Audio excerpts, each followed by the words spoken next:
Spina bifida का अर्थ होता है विभाजित रीढ़। अभी हम लोगों ने पढ़ा है स्पाइनल कॉर्ड, लेकिन उसमें कभी कभी जो हमारा सी है, टी है और एस है, हम लोगों ने अलग अलग पढ़ा था कि हमारा जो बताए थे कि हमारा किस तरह सेरिब्रल स्पाइन जो C1 से C8 तक होता है, और थोरैटिक स्पाइन जो T1 से T12 होता है, और लंबर स्पाइन जो L1 से L5 होता है, और सेक्रल रीजन जो S1 से S5 तक होता है। तो ये जो बीच में जो हड्डी है, इसमें कभी कभी जो एक दूसरे से जुड़ा हुआ रहता है, लेकिन कभी ये बाय बर्थ ये जो है विभाजित हो जाता है। यह रीढ़ की हड्डी और केशरुकाओं के विकास में खराबी के कारण होता है। ये जन्मजात स्थिति होता है, पहले नहीं होता है। स्पाइना बिफिडा जो है जन्मजात होता है। और इसमें जो है 3 तरह के स्पाइना बिफिडा होते हैं।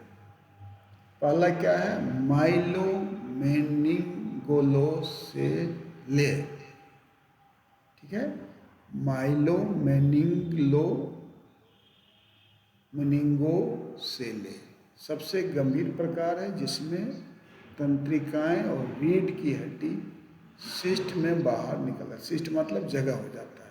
तो माइलोमेनिंगोसेले में क्या है? रीढ़ की हड्डी सिस्ट से बाहर निकल आता है, कुबड़ बोलते हैं, कुबड़ा। और इसमें क्या होता है? मेनिंगोसेले, दूसरा है मेनिंगोसेले, दूसरा है मेनिंगोसेले। इसमें मेनिंजेस और मस्तिष्क मेरुद्रव होते हैं, लेकिन रीढ़ की हड्डी समान होती है। और तीसरा है क्या? Spina bifida occulta. इसमें क्या है? जो सबसे हल्का रूप जो आमतौर पर लक्षण रहित होता है। इसको बहुत जानना जरूरी नहीं है, इसको पूछता नहीं, खाली हल्का जानना जरूरी है। और इससे रिलेटेड क्या होता है? जो स्पाइनल कॉर्ड से रिलेटेड प्रॉब्लम क्या होता है? एन्सेफेलोसेले, जो खोपड़ी में छेद के कारण मस्तिष्क और उसका द्रव जो बाहर आ जाना, उसको बोलते हैं एन्सेफेलोसेले। दूसरा क्या है? एनेसेफेली, मस्तिष्क का अपूर्ण विकास या अनुपस्थित को बोलते हैं। तीसरा क्या है? हाइड्रोसेफलस, मस्तिष्क मेरुद्रव जो है अधिक हो जाता है, सर बड़ा हो जाता है, तो होता है हाइड्रोसेफलस। ये कभी कभी पूछता है कि हाइड्रोसेफलस क्या है। नेक्स्ट हम लोग पढ़ेंगे मस्कुलर डिस्ट्रॉफी। हम ऊपर भी चर्चा किए थे, ये लोकोमोटर डिसेबिलिटी का एक पार्ट है। और इसमें क्या होता है? यह एक वंशानुगत रोगों का समूह है, जिसमें मांसपेशी धीरे धीरे कमजोर होती जाती है। और इसको 9 प्रकार के होते हैं मस्कुलर। अभी ऊपर पढ़े थे डेविचेन है,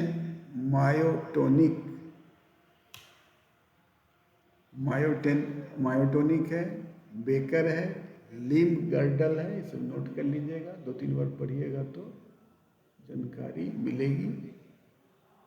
फेसियोस्कैपुलोह्यूमरल, जन्मजात ऑक्यूलोफेरिजियल डिस्टल एमरी ड्रेफस। तो ये क्या है? यह रोग पुरुषों में अधिक आम है। रोग की गंभीरता, प्रकट होने की आयु और प्रभावित मांसपेशियों और विकास की दर पर निर्भर करता है। तो मल्टीपल, अब तो चला गया उसका, अब हम लोग पढ़ेंगे मल्टीपल स्क्लेरोसिस। यह एक केंद्रीय तंत्रिका तंत्र की बीमारी है, जिससे प्रतिरक्षा प्रणाली माइलिन पर हमला करती है, जिससे मस्तिष्क और शरीर के अन्य हिस्सों के बीच संचार में बाधा आती है। यह एक अज्ञात कारण वाली ऑटो इम्यून बीमारी माना जाता है। और इसके कारण क्या है? विभिन्न लक्षण उत्पन्न हो सकते हैं, जिसका हम लोग मल्टीपल स्क्लेरोसिस के बाद में भी इसको पढ़ेंगे। और इसके बाद हम लोगों ने 5 प्रकार पढ़ा था अलग अलग, लेकिन जो लोकोमोटर डिसेबिलिटी, जो फिजिकल डिसेबिलिटी का पार्ट है, उसका लोकोमोटर के बाद दूसरा है विजुअल डिसेबिलिटी, दृष्टि हानि, अंधता और कम दृष्टि। तो इसको हम नेक्स्ट इसको पढ़ेंगे। तब तक आप लिखें, इसको चेक कर लीजिए। हम 30 सेकंड में फिर इसको स्टार्ट करते हैं।